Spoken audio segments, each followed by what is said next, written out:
Hello नमस्कार, आप सभी का एक बार फिर से वेलकम है अपने इस YouTube channel Shri online study पर। तो जैसा कि हम लोग प्रकाश चैप्टर पढ़ रहे हैं और इसमें हम लोगों ने कल जो है डिस्कस किया था किसके बारे में, दर्पण के बारे में, समतल दर्पण के बारे में हमने बात की थी। ठीक है, उसको थोड़ा सा रिवीजन करते हैं फिर आगे बढ़ते हैं। देखिए, दर्पण में हमने कल बताया था आपको समतल दर्पण। समतल दर्पण क्या होगा भाई? समतल दर्पण एक ऐसा दर्पण होता है जिसका परावर्तक तल, ये परावर्तक तल है, ये पेंटिंग की गई है पीछे। तो परावर्तक तल अगर समतल है तो ऐसे दर्पण को हम कहेंगे समतल दर्पण। ऐसे दर्पण को हम क्या बोलेंगे? समतल दर्पण। ठीक है, समतल दर्पण के बारे में मैंने बताया था। इस पर जो है किसी वस्तु का जो चित्र होता है, चित्र कैसे बनता है? चित्र जो है, जैसे इधर कोई वस्तु है, इसका चित्र इस दर्पण पर जो है, दर्पण के पीछे आभासी बनेगा, सीधा बनेगा। कैसा बनेगा? आभासी बनेगा, सीधा बनेगा, वस्तु के बराबर बनेगा, लेकिन साइड चेंज हो जाएंगे। साइड क्या होंगे? चेंज हो जाएंगे। ये बात मैंने बताई थी। आभासी, सीधा, बराबर बनेगा, लेकिन साइड जो होते हैं बदल जाते हैं, लेफ्ट का राइट और राइट का लेफ्ट हो जाता है। अब अगला सवाल और क्या बन सकता है इस पे कि मान लीजिए एक समतल दर्पण हमने इधर की तरफ ऐसे रखा और एक समतल दर्पण ऐसे इधर की तरफ रखा और यहाँ बीच में एक वस्तु रख दी हमने, कोई भी वस्तु रख दी। मान लीजिए हमने एक मोमबत्ती जला दिया यहाँ पर, ऐसे एक कैंडल जला दिया। तो कैंडल जब जलेगा यहाँ पर तो इसके कितने प्रतिबिंब बन सकते हैं? तो अगर आप यहाँ से देखोगे तो इसका चित्र यहाँ बनेगा, यहाँ से देखोगे तो यहाँ बनता नज़र आएगा, यहाँ से देखोगे तो यहाँ बनेगा, यहाँ से देखोगे यहाँ बनेगा, यहाँ से देखोगे इधर बनेगा, कहीं से भी देखोगे तो बहुत सारे चित्र इसके बन सकते हैं। ठीक है, तो देखिए भाई, समझिए इसको कि दो समतल दर्पणों के बीच जो है अगर कोई वस्तु रखी गई है, दो समतल दर्पण के बीच रखी वस्तु के कितने चित्र बन सकते हैं? तो रखी वस्तु के अनंत चित्र बन सकते हैं। बहुत सारे चित्र मैं देख रहा हूँ ना, यहाँ से देखोगे तो ये बना, यहाँ से देखोगे ये बना, मतलब जिस साइड से आप देखोगे उस साइड से आपको चित्र बनता हुआ नजर आएगा। ठीक है, तो इसको याद रखिएगा कि दो समतल दर्पणों के बीच रखी वस्तु के कितने चित्र बनते हैं? अनंत चित्र बनते हैं। ठीक है, एक सवाल और बनता है कि अगर जो है, अगर समतल दर्पण को झुका कर रखा गया है, मान लीजिए एक समतल दर्पण इस तरीके से है, ऐसे इसको झुका कर रख दिया गया है, ऐसे इसको झुका कर रख दिया गया है, तो यहाँ कोई वस्तु रखा है तो उसके कितने चित्र बन सकते हैं? ठीक है, तो समतल दर्पण के बीच में जो है रखे हुए चित्रों की संख्या अगर पूछी जाएगी तो क्या हो सकता है भाई? ठीक, अगर थीटा डिग्री कोण पर समतल दर्पण रखा गया है, समतल दर्पण रखा है, तो उसके बनने वाले चित्र, उसके चित्र कितने बनेंगे? इसको जानने के लिए हम एक फार्मूले का यूज करेंगे, 360/θ-1।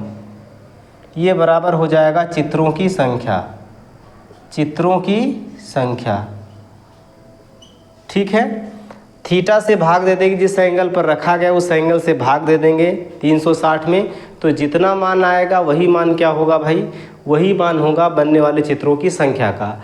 अगर इस थीटा का मान से अब भाग करोगे इसमें, तो अगर पॉइंट में आएगा, मान लीजिए 1.5 आ गया, सपोज करिए 1.5 आ गया, तो हम 2 मान लेंगे, नेक्स्ट पूर्णांक मान लिया जाएगा। इसको याद रखिएगा। ठीक है, तो ये इस फार्मूले की सहायता से हम अगर थीटा डिग्री के कोण पर, किसी डिग्री के कोण पर कोई समतल दर्पण झुका कर रखा गया है तो उसके बनने वाले चित्रों को हम ज्ञात कर सकते हैं। ठीक, चलिए आगे हम बात करने वाले हैं गोलीय दर्पण के बारे में।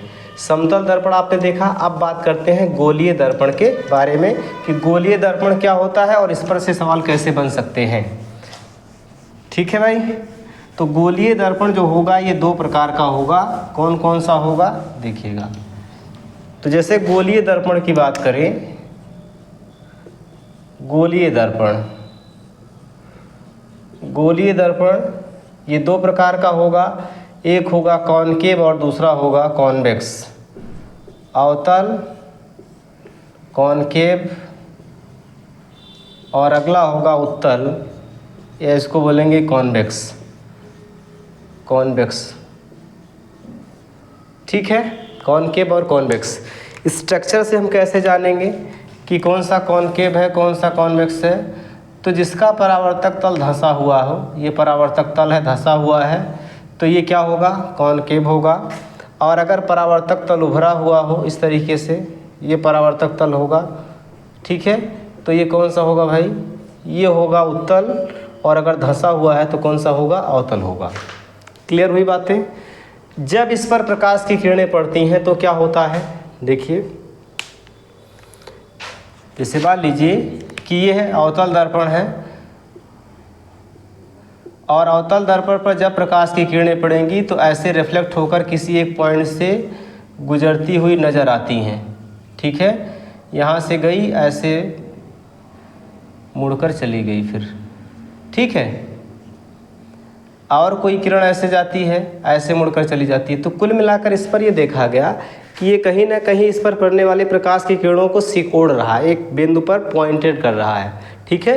तो अगर जिस बिंदु पर पॉइंट करता है उसको फोकस दूरी कहते हैं, लेकिन अगर बहुत सारी किरणों को पॉइंट करने का काम करेगा तो इसको हम बोल सकते हैं अभिसारी दर्पण।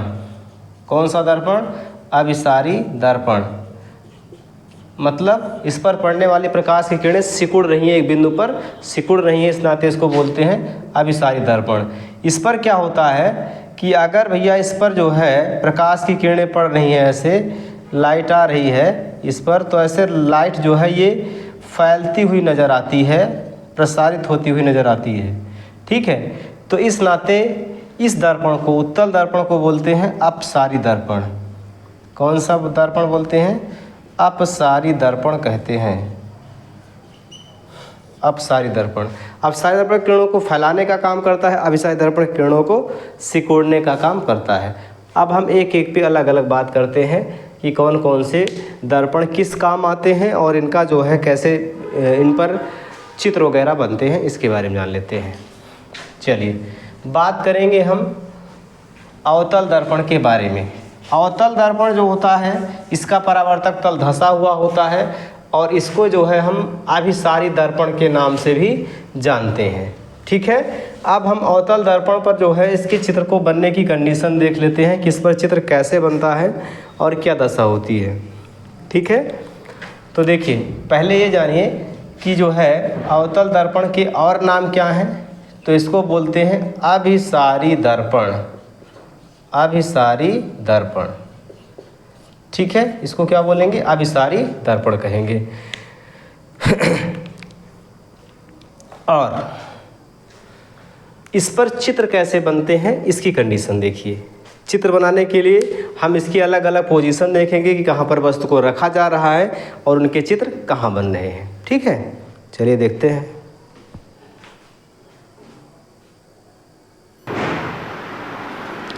चलिए भाई देखिएगा इसमें कि अवतल दर्पण पर किसी वस्तु का चित्र कहाँ पर बनता है, उसका इमेज कहाँ पर बनता है, ये अलग अलग कंडीशन पे डिपेंड करता है। तो देखिए, अगर सपोज करिए कि वस्तु को अनंत पर रखा गया है, तो अगर वस्तु को अनंत पर रखा गया है तो इसका चित्र जो बनेगा वो कहाँ पर बनेगा? तो ये बनेगा जो है फोकस दूरी पर बनेगा, यहाँ पर फोकस दूरी पर बनेगा। और कैसा बनेगा? उल्टा बनेगा और बहुत छोटा बनेगा, ठीक है। दूसरी कंडीशन ये है, ये तो पहली कंडीशन हो गई, ये पहली कंडीशन हो गई। दूसरी कंडीशन, अगर वस्तु को अनंत और सेंटर ऑफ कर्वेचर के मध्य रखा गया है, वक्रता केंद्र, सी का मतलब वक्रता केंद्र, वक्रता केंद्र के बीच में रखा गया है, ठीक है भाई। इसको मैं थोड़ा सा इधर लिखूं चूँकि अभी ज़रूरत पड़ेगी इसकी। वक्रता केंद्र इसको बोलते हैं, सेंटर ऑफ कर्वेचर कहा जाता है इस पॉइंट को, ठीक है, ये वाला पॉइंट सी से जिसको हम डिनोट किए हैं। देखिए, अगर हम वस्तु को जो है अनंत और वक्रता केंद्र के बीच में यहाँ पर रखे हुए हैं तो इसका जो चित्र बनेगा ये फोकस दूरी और सेंटर ऑफ कर्वेचर के बीच में बनेगा, यहाँ पर बनेगा, ठीक है। यहाँ पर इस वस्तु का चित्र बनेगा, उल्टा बनेगा, इसको आप जान ही रहे हो, ठीक है, उल्टा बनेगा और वस्तु से छोटा बनेगा, ठीक। चलिए, पहली कंडीशन ये थी, दूसरी कंडीशन ये हो गई। तीसरी कंडीशन में अगर हम वस्तु को सेंटर ऑफ कर्वेचर पर ही रख देते हैं, वक्रता केंद्र पर अगर हम रख देते हैं, तो उसका जो इमेज होगा, उसका इमेज यहीं इसी के जस्ट नीचे बनेगा और वस्तु के बराबर बनेगा। सेंटर ऑफ कर्वेचर पर ही बनेगा, लेकिन बनेगा कैसा? वस्तु के बराबर बनेगा और उल्टा बनेगा। वस्तु के बराबर बनेगा और कैसा बनेगा? उल्टा बनेगा, ठीक है। तीसरी कंडीशन ये हो गई, ये हो गई तीसरी कंडीशन, ठीक है। चौथी कंडीशन में अगर हम वस्तु को जो है सेंटर ऑफ कर्वेचर और फोकस दूरी के बीच में रखते हैं, तब क्या होगा, ठीक है। अगर हम इसको सेंटर ऑफ कर्वेचर के बीच में रखते हैं, सेंटर ऑफ कर्वेचर और फोकस दूरी के बीच में ये रखा गया है, तो इसका जो चित्र होगा ये यहाँ पर बनेगा, ठीक है। कहाँ पर बनेगा? अनंत और कर्वेचर के बीच में। कैसा बनेगा? उल्टा बनेगा, ठीक है, यहाँ पर बनेगा।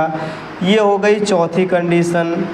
पांचवी कंडीशन ये है कि अगर हम वस्तु को फोकस दूरी पर ही रख देते हैं, ये फोकस दूरी है, इस पर रख देते हैं, ये वाली कंडीशन, तो फोकस दूरी पर रखेंगे तो उस वस्तु का चित्र कहाँ पर बनेगा? अनंत पर बनेगा, ठीक है। कैसा बनेगा? उल्टा बनेगा, अनंत पर बनेगा, ठीक है। अगर ये पोल, जहाँ से ये मुख्य गुजरता है उसको पोल कहते हैं, दर्पण और फोकस दूरी के बीच में अगर वस्तु को रखा गया है, तो इस कंडीशन में इस वस्तु का चित्र जो होगा ये दर्पण के पीछे बनेगा और कैसा बनेगा? बड़ा बनेगा और सीधा बनेगा। बड़ा बनेगा और कैसा बनेगा? सीधा बनेगा। ये कंडीशन हुई, ठीक है। तो इसमें जो है ये पांचवी कंडीशन थी और ये 6 कंडीशन है। फिर से समझिए, अगर हम वस्तु को जो है अनंत पर रखते हैं, तो अनंत पर रखेंगे तो इसका चित्र कहाँ बनेगा? फोकस दूरी पर बनेगा, बहुत छोटा बनेगा और कैसा बनेगा? उल्टा बनेगा। अगर हम वस्तु को अनंत और सेंटर ऑफ कर्वेचर के बीच में रखते हैं, अनंत और सेंटर ऑफ कर्वेचर के बीच में यहाँ रखते हैं, तो इसका चित्र जो है सेंटर ऑफ कर्वेचर और फोकस दूरी के बीच में बनेगा, उल्टा बनेगा, ठीक है। तीसरी कंडीशन होती है कि अगर हम सेंटर ऑफ कर्वेचर पर ही रख दें, वक्रता केंद्र पर ही रख दें, तो इसका चित्र उल्टा बनेगा और वस्तु के बराबर बनेगा, ठीक है। चौथी कंडीशन होगी कि अगर हम सेंटर ऑफ कर्वेचर और फोकस दूरी के बीच में वस्तु को रखते हैं, तो इसका चित्र बनेगा अनंत और सेंटर ऑफ कर्वेचर के बीच में। अनंत और सेंटर ऑफ कर्वेचर के बीच में ये बनेगा, ठीक है ना। पांचवी कंडीशन हो गई, तो सॉरी चौथी कंडीशन हो गई। पांचवी कंडीशन में अगर हम फोकस दूरी पर वस्तु को रख देते हैं, तो उसका चित्र अनंत पर बनेगा। कैसा बनेगा? उल्टा बनेगा, ठीक है। छठवीं कंडीशन ये है कि अगर हम वस्तु को फोकस दूरी और दर्पण के बीच में रख देते हैं, तो उसका चित्र दर्पण के पीछे बनेगा, सीधा बनेगा और आभासी बनेगा, ठीक है। तो ये 6 कंडीशन होती हैं जिनको आपको याद रखना होता है, ठीक है ना। 1 2 3 4 5 और ये 6 कंडीशन, ठीक है ना। तो 6 कंडीशन पे रख के सवाल आपसे पूछा जा सकता है कि किस वस्तु को कहाँ पर रखा जाएगा और उसका चित्र किस अनुसार से बनेगा, ठीक है भाई। चलो अब हम बात कर लेते हैं कि इसका यूज क्या होगा, अवतल दर्पण का यूज क्या होगा, कॉनकेव मिरर का यूज क्या होगा। अगर इसका यूज देखा जाएगा, तो अगर इसके यूज की बात करें तो सबसे पहला इसका यूज होगा सोलर कुकर में। कहाँ पर? सोलर कुकर बना दे, सोलर कुकर बनाने में। सोलर कुकर क्या होता है? धूप की रोशनी आ रही है, ऐसे ऐसे सूर्य की रोशनी आ रही है, इस रोशनी को जो है एक ऐसे दर्पण लगाकर, ऐसे एक दर्पण लगाकर जो है इसको ऐसे फोकस कर दिया गया, यहाँ पर कुकर रख दिया गया और एक कुकर क्या करेगा? खाना पका देगा। यही स्ट्रक्चर क्या कहलाता? Solar cooker. दूसरा होता है गाड़ियों की हेडलाइट में, गाड़ी हो गई या टार्च हो गया, गाड़ियों या टार्च की लाइट में टॉर्च की लाइट में, ठीक है। अगली कंडीशन क्या होगी और कहाँ पर यूज किया जाता है? नाक कान गला के डॉक्टर के द्वारा, नाक कान गला के डॉक्टर द्वारा, ठीक है। अगला यूज कहाँ पर होगा भाई? अगला यूज होगा जो है, और कहाँ हो सकता है बताइए? जो बड़े बड़े सैलून होते हैं वहाँ दाढ़ी बनाने के लिए, सैलून में दाढ़ी बनाने के लिए, दाढ़ी बनाने के लिए चेहरा देखेंगे ना तो यही दर्पण होता है वहाँ पर, ठीक है ना। तो ये 4 इसका मेन यूज हो गया, इसको भी आप देखे रहिएगा, ठीक है। तो ये हो गया आपका गोलीय दर्पण में अवतल दर्पण। आज के लिए इतना रखते हैं, इसको आप आराम से देखिएगा ताकि आपके यहाँ से क्वेश्चन गलत ना हो, ठीक है। हमने यहाँ देखिए बाकायदा सारी चीज़ों को मेंशन किया है। वस्तु को रेड कलर से और प्रतिबिंब को जो है ब्लैक कलर से मेंशन किया हुआ है। आप बाकायदा सारी कंडीशन को देखिएगा और यहाँ से इसको समझने का प्रयास करिएगा। कोई दिक्कत होती है तो कमेंट बॉक्स में बताइएगा। ओके, थैंक यू सभी को।